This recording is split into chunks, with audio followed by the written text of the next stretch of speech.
মানুষ দামি নাকি ফেরেশতা বেশি দামি? বা উত্তর দিয়ে আপনারাই দিয়ে দিচ্ছেন। মানুষ বেশি দামি না ফেরেশতা বেশি দামি? মানুষ, সবাই একমত। তাহলে আপনারা সবাই জিবরিলের চেয়ে বেশি দামি? জিবরিল ফেরেশতার থেকেও দাম বেশি? এবার তো কবি নীরব হয়ে গেছে। এতক্ষণ তো উত্তর দিচ্ছেন জিবরিল ফেরেশতার চাইতেও আমরা সাধারণ মানুষ বেশি দামি। একজন অমুসলমান সে জিবরিলের চাইতে দামি। তাহলে একটু আগে বললেন মানুষ ফেরেশতার চাইতে দামি। তাইলে ভাইরা আমার শুনেন, ফেরেশতাদের মধ্যে যারা বিশেষ ফেরেশতা, রসুল, দূত, যেমন জিবরিল, মিকাইল, মালাকুল মউত, ইসরাফিল, এরকম বিশিষ্ট যে ফেরেশতারা আছেন তারা সাধারণ মানুষের চাইতে দামি। তারা সাধারণ মানুষদের চাইতে দামি। তবে নবী রাসূলদের চাইতে কিনা দামি? মানুষের মধ্যে যারা নবী রাসূল তারা ফেরেশতাদের রাসূলদের চাইতে, ফেরেশতাদের দূতদের চাইতেও দামি। তবে সাধারণ মানুষের চাইতে ওই বিশিষ্ট বা রসুল ফেরেশতা যারা আছেন তাদের মর্যাদা বেশি। আর সাধারণ ইমানদার যারা তাদের মর্যাদা সাধারণ ফেরেশতাদের চাইতে বেশি। সাধারণ ইমানদার যারা তাদের মর্যাদা সাধারণ ফেরেশতাদের চাইতে বেশি। তাহলে ঢালাও ভাবে বলা যাবে না যে মানুষের মর্যাদা ফেরেশতাদের বেশি। তাহলে মানুষ তো অমুসলমান যে বেঈমান যে কাফের যে ওইটাও তো মানুষ, তাহলে সে কি ফেরেশতাদের চাইতে বেশি দামি? বিধায় এভাবে ঢালাও ভাবে বলা যাবে না।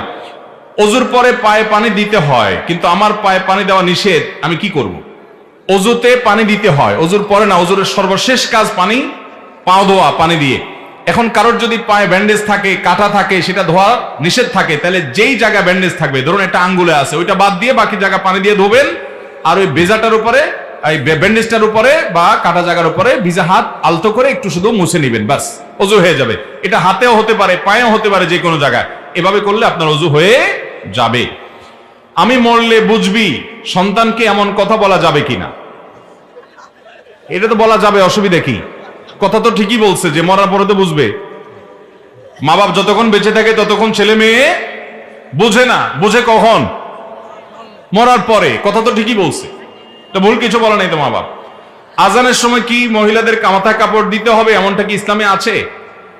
মহিলারা মাথায় কাপড় দিবেন, নিজেদের সৌন্দর্য ঢেকে রাখবেন বেপর্দা পুরুষের সামনে, গায়রে মাহরাম পুরুষের সামনে।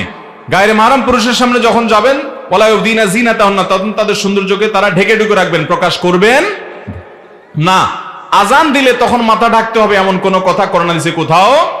অনেক সময় আমাদের মা বোনরা বাসা বাড়িতে আছেন, রান্নাবাড়া করছেন, কাটাকুটা করছেন, আজান শুরু হয়েছে, সাথে সাথে মাথায় কাপড় দিচ্ছেন না, এরকম কোনো নির্দেশ নাই। আবার অনেক সময় দেখা যায় যে মসজিদের সামনে দিয়ে বা রাস্তা দিয়ে মহিলারা হেঁটে যাচ্ছেন, আজান হয়েছে, তখন মাথা কাপড় দিচ্ছেন না। মাথা কাপড় বাইরে যখন আপনি যাচ্ছেন, গায়রে মাহরাম মানুষ আছে, পুরুষ আছে, তাদের সামনে আপনি মাথা কাপড় আজান দিলেও দিবেন, আজান না দিলেও।